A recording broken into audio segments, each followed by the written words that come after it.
ತೋಟಗಾರಿಕೆ ಮಹಾವಿದ್ಯಾಲಯ ಬೀದರ್ನ ನಮ್ಮೆಲ್ಲ ಆತ್ಮೀಯ ಶಿಕ್ಷಕೇತರ ಸಿಬ್ಬಂದಿಗಳಿಗೆ, ಕಾರ್ಮಿಕ ಬಂಧುಗಳೇ, ಪ್ರೀತಿಯ ವಿದ್ಯಾರ್ಥಿನಿಯರೇ, ತಮ್ಮೆಲ್ಲರಿಗೂ 70ನೇ ಕನ್ನಡ ರಾಜ್ಯೋತ್ಸವದ ಶುಭಾಶಯಗಳು. ಈಗ ಕನ್ನಡ ಅಂದ ತಕ್ಷಣ ಎಲ್ಲರಿಗೂ ಮೊದಲೇ ಒಂದು ಸಾಂಗ್ ನೆನಪು ಬರೋದು ನಮ್ಮ ಉದಯ್ ಹಾಡಿದ್ದು. ಅದು ಆ್ಯಕ್ಚುಲಿ ಡಾಕ್ಟರ್ ರಾಜ್ಕುಮಾರ್ ಅವರು ಹಾಡಿದ್ದು, ಹುಟ್ಟಿದರೆ ಕನ್ನಡ ನಾಡು ಹುಟ್ಟಬೇಕು ಅಂತ. ನನಗೂ ಈ ಹಾಡು ಭಾಳ ಇಷ್ಟ. ಯಾಕಂತ ಹೇಳಿದರೆ, ಫಸ್ಟ್ ಆಫ್ ಆಲ್ ನಾನು ನೇಟಿವ್ ಬೀದರ್ದವ್ರು ಯಾರು ಇದ್ರೆ ಗೊತ್ತಿದೆ. ಮೊದಲು ಅಷ್ಟು ಕನ್ನಡ ಪಾಪ್ಯುಲರ್ ಇದ್ದಿದ್ದಿಲ್ಲ, ಆದರೂ ಈಗ ಕನ್ನಡ ಮಾತಾಡ್ತಾರೆ ಮಂದಿ. ಆದರೂ ನನಗೆ ಕನ್ನಡ ಹುಟ್ಟಿದರೆ ಕನ್ನಡ ನಾಡು ಹುಟ್ಟಬೇಕು ಅಂತ ಸಾಂಗ್ ಯಾಕೆ ಇಷ್ಟ ಅಂತ ಹೇಳಿದರೆ, ಆ ಪಿಕ್ಚರ್ದು ಸಾಂಗ್ದು ಶೂಟಿಂಗ್ ಹುಬ್ಬಳ್ಳಿಯಲ್ಲಿ ಕಿತ್ತೂರು ರಾಣಿ ಚೆನ್ನಮ್ಮ ಸರ್ಕಲಲ್ಲಿ, ಆವಾಗ ನಾವು ಧಾರವಾಡಲ್ಲಿ ಸ್ಟೂಡೆಂಟ್ ಇದ್ದೀವಿ, ನೋಡಿದ್ದೀವಿ ಅದು ಶೂಟಿಂಗ್ ನೋಡಿದ್ದೀವಿ ನಾವು. ಸೊ ಆ ಹಾಡನ್ನು ನನಗೆ ಭಾಳ ಇಷ್ಟ. ಒಳ್ಳೆಯ ಹಾಡ. ಸೊ ಕನ್ನಡ ರಿಯಲಿ ಅದರಲ್ಲಿ ಹೇಳ್ತಾನೆ, ಕಲಿಯೋಕೆ ಕೋಟಿ ಭಾಷೆ, ಆಡೋಕೆ ಒಂದೇ ಭಾಷೆ, ಕನ್ನಡ ಕನ್ನಡ ಕಸ್ತೂರಿ ಕನ್ನಡ ಅಂತ ಹೇಳ್ತಾರೆ. ರಿಯಲಿ ಕನ್ನಡ ಲ್ಯಾಂಗ್ವೇಜ್ ಒಂದು ಒಳ್ಳೆ, ಯಾಕಂದರೆ ಇಡೀ ಜಗತ್ತಲ್ಲಿ ನಾವು ನೋಡಿದ್ರೆ ಎಲ್ಲ ಭಾಷೆಗಳಿಗೆ ಮೂಲ ಭಾಷೆಗಳು ಅಂದರೆ 3 ಭಾಷೆಗಳು. ಒಂದು ಆಂಗ್ಲ ಭಾಷೆ ಅಂದರೆ ಇಂಗ್ಲೀಷ್, ಎರಡನೇದು ಅರೇಬಿಕ್, ಮೂರನೇದು ಸಂಸ್ಕೃತ. ಸೊ ಇಡೀ ಜಗತ್ತಲ್ಲಿ ಇರುವಂಥ ಭಾಷೆಗಳಿಗೆ ಇವು 3 ಭಾಷೆಗಳನ್ನೇ ಮೂಲ ಭಾಷೆ.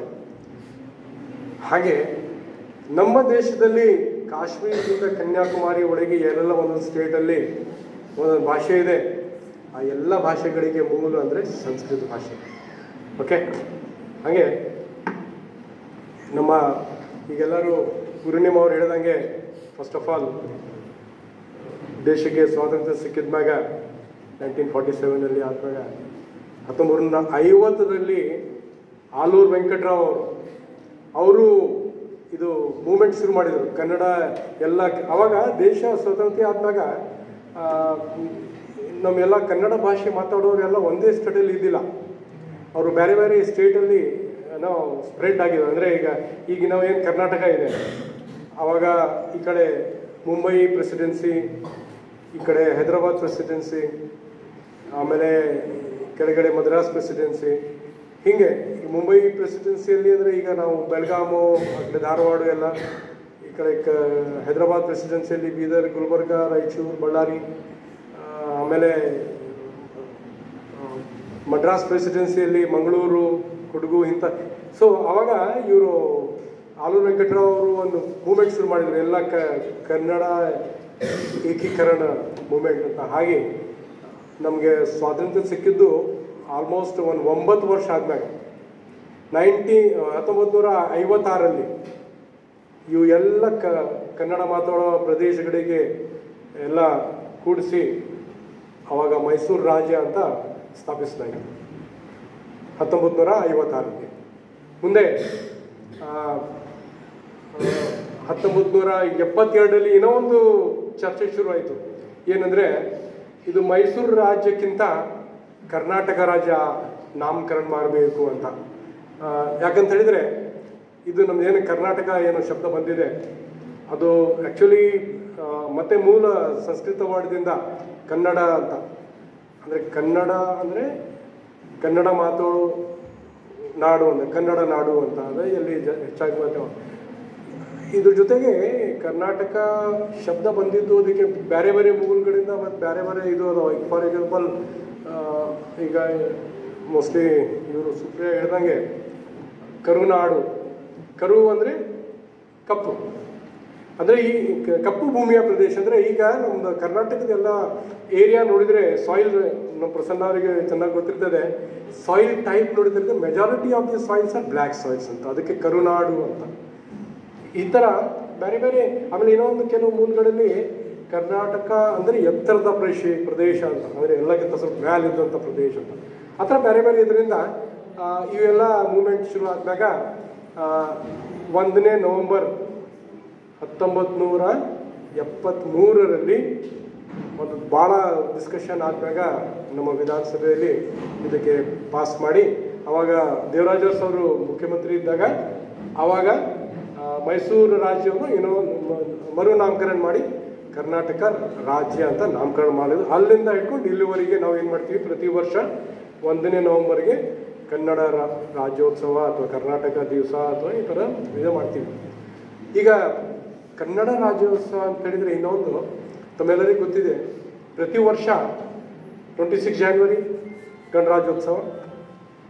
ಆವಾಗ ಕೆಲವು ಎಲ್ಲ ಬೇರೆ ಬೇರೆ ಕ್ಷೇತ್ರದಲ್ಲಿ ಸಾಧಕರಿಗೆ ಗುರುತಿಸಿ ಅವರಿಗೆ ಪ್ರಶಸ್ತಿಯನ್ನು ಕೊಡ್ತಾರೆ, ಗಣರಾಜ್ಯೋತ್ಸವ ಪ್ರಶಸ್ತಿ. ಅದೇ ಥರ ಕರ್ನಾಟಕ ರಾಜ್ಯೋತ್ಸವದಲ್ಲಿ ಕರ್ನಾಟಕ ರಾಜ್ಯೋತ್ಸವ ಪ್ರಶಸ್ತಿ ಅಂತ ಕೆಲವು ಸಾಧಕರಿಗೆ ಗುರುತಿಸಿ, ಯಾವುದು ಅಪ್ಲಿಕೇಶನ್ ಹಾಕಲಾರ್ದೆ ಅವರಿಗೆ ಗುರುತಿಸಿ, ಅವರಿಗೆ ಸಾಧನೆಗಳನ್ನು ಗುರುತಿಸಿ ಅವರಿಗೆ ಪ್ರಶಸ್ತಿ ಕೊಡ್ತಾರೆ.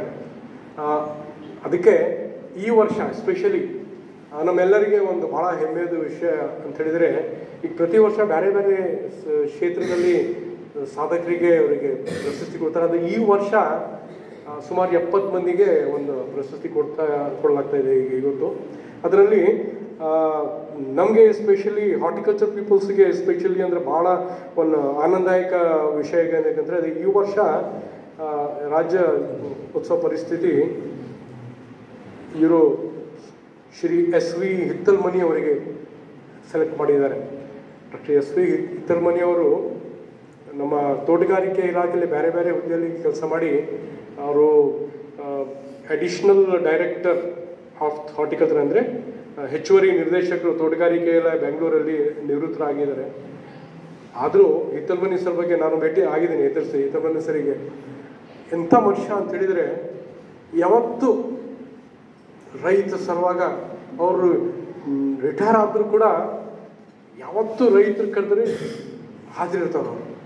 ಅಂದರೆ ಅದಕ್ಕೆ ಅವ್ರದ್ದೆಲ್ಲ ಸಾಧಕರಿಗೆ ಇದು ಮಾಡ್ಕೊಂಡು ಅವರಿಗೆ ಸೆಲೆಕ್ಟ್ ಮಾಡಿದ್ದಾರೆ. ಅದಕ್ಕೆ ನಮಗೆ ಭಾಳ ಒಂದು ಹೆಮ್ಮೆಯ ವಿಷಯ, ಯಾಕಂದರೆ ಹಾರ್ಟಿಕಲ್ಚರಿಸ್ಟ್ ಇಸ್ ಗೆಟಿಂಗ್ ದ ರಾಜ್ಯೋತ್ಸವ ಪ್ರಶಸ್ತಿ. ಇವರ ಜೊತೆಗೆ ಈ ವರ್ಷ ಮತ್ತು ಯಾರೋ ಸಾಹಿತಿಗಳಾದ ರಾಜೇಂದ್ರ ಚಿನ್ನಿ, ರೆಹಮತ್ ತರೀಕೆರೆ, ನಟ ಪ್ರಕಾಶ್ ರಾಜ್, ಆಮೇಲೆ ಅಂತಾರಾಷ್ಟ್ರೀಯ ಹಾಕಿ ಟೀಮ್ದ ಮೆಂಬರ್ ಆಗಿದ್ದ ಆಶೀಶ್ ಬಲ್ಲಾಳ್, ಇವರು ಒಳಗೊಂಡು ಇನ್ನೂ 13 ಮಹಿಳೆಯರು ಸೇರಿದಂತೆ ಸುಮಾರು ನಾನು ಹೇಳ್ದಂಗೆ 70 ಜನ ಮಾಧವಿಗಳಿಗೆ ರಾಜ್ಯೋತ್ಸವ ಪ್ರಶಸ್ತಿಯನ್ನು ಕೊಡಲಾಗ್ತಾ ಇದೆ. ಸೊ ಈ ಎಲ್ಲ ಸಾಧಕರಿಗೂ ಈ ವೇದಿಕೆ ಮುಖಾಂತರ ನಾನು ಇನ್ನೊಮ್ಮೆ ಶುಭಾಶಯಗಳನ್ನು ಅರ್ಪಿಸ್ತೀನಿ. ಇನ್ನು ಇವರು ಮತ್ತೆ ಬೇರೆ ಬೇರೆ ಕ್ಷೇತ್ರದಲ್ಲಿ ಹೀಗೆ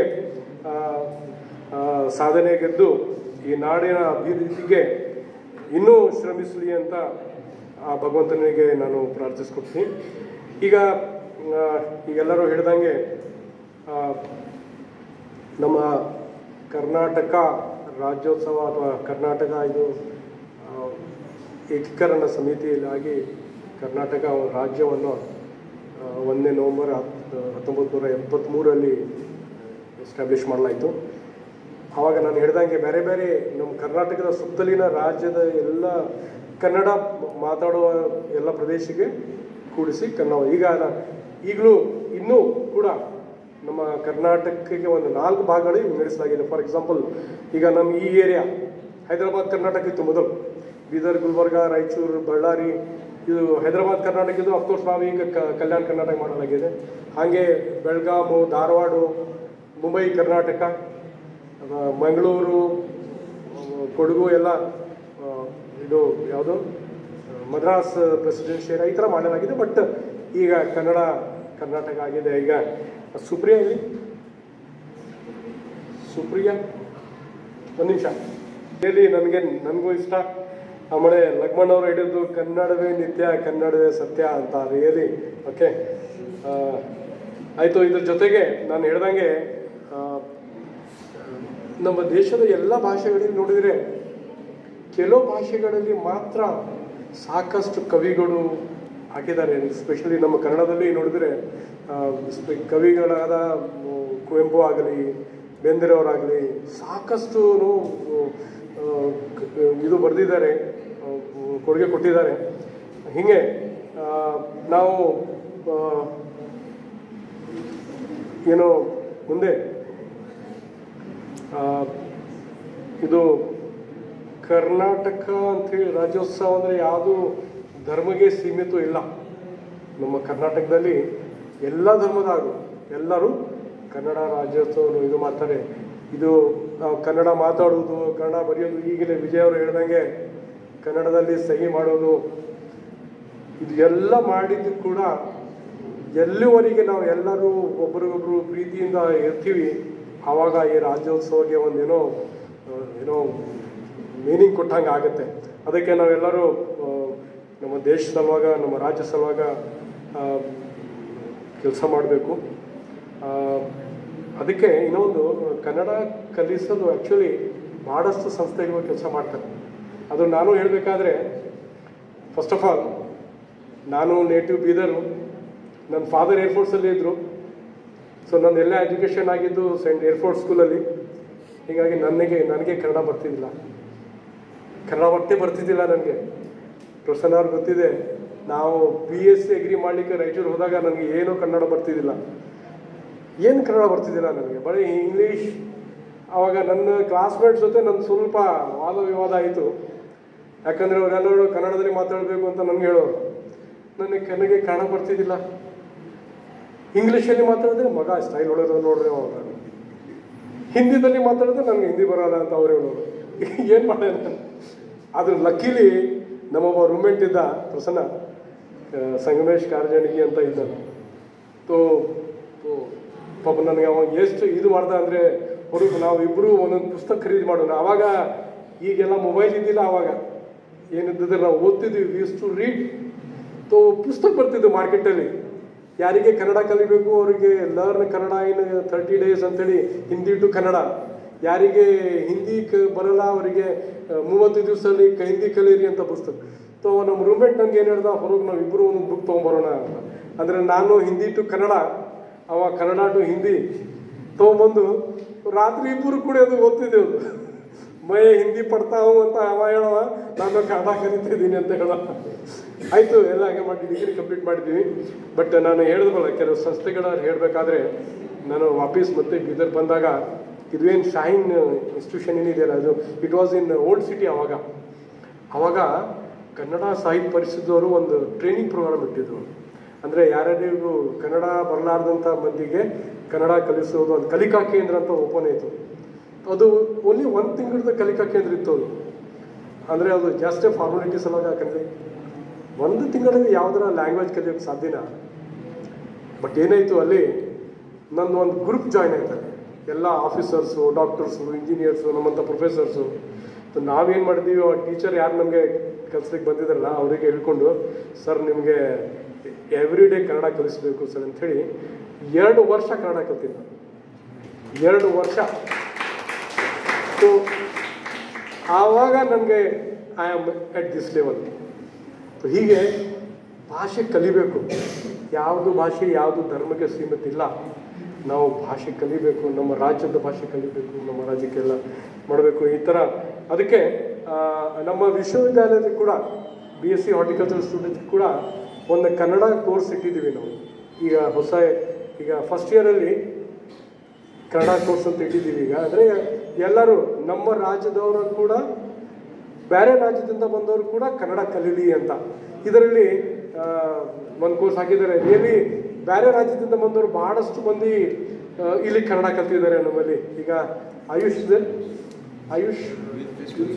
ಅಚ್ಚಾ ಈಗ ನಿಮ್ಮ ಕೆಲವು ಉತ್ತರ ಪ್ರದೇಶದಿಂದ ಬಂದಂಥ, ಕೆಲವು ರಾಜಸ್ಥಾನದಿಂದ ಬಂದವರು ಹುಡುಗರು ಎಲ್ಲ ಕನ್ನಡ ಕಲಿತು ದೇ ಆರ್ ಲರ್ನಿಂಗ್ ಕನ್ನಡ. ಹೀಗಾಗಿ ಇದು ಒಂದು ಭಾಳ ನಮಗೆ ಖುಷಿ ಆಗುತ್ತೆ. ಸೊ ಈ ಥರ ನಾವು ಲ್ಯಾಂಗ್ವೇಜ್ ಕಲಿಬೇಕು. ಯಾವ್ದು ಬೇಕಾದಾಗಲಿ ನಾವು ಲ್ಯಾಂಗ್ವೇಜ್ ಕಲಿಬೇಕು. ನಮಗೆ ಈ ಭಾಷೆ ಬಗ್ಗೆ ಹೆಮ್ಮೆ ಇರಬೇಕು. ಸೊ ಇಂಥದ್ದು ಎಲ್ಲರೂ ಮಾಡ್ಕೊಂಡು ಹೋದಾಗ ಮಾತ್ರ ನಮ್ಮ ಈ ಭಾಷೆ ಉಳಿತದೆ. ಸೊ ಮತ್ತೊಮ್ಮೆ ಈ ಸಂದರ್ಭದಲ್ಲಿ ಎಲ್ಲರಿಗೆ ಇನ್ನೊಮ್ಮೆ ರಾಜ್ಯೋತ್ಸವದ ಶುಭಾಶಯ ಹೇಳ್ತಾ ನನ್ನ ಭಾಷಣಕ್ಕೆ ವಿರಾಮ ಕೊಡ್ತೀನಿ. ಜೈ ಹಿಂದ್, ಜೈ ಕರ್ನಾಟಕ. Thank you.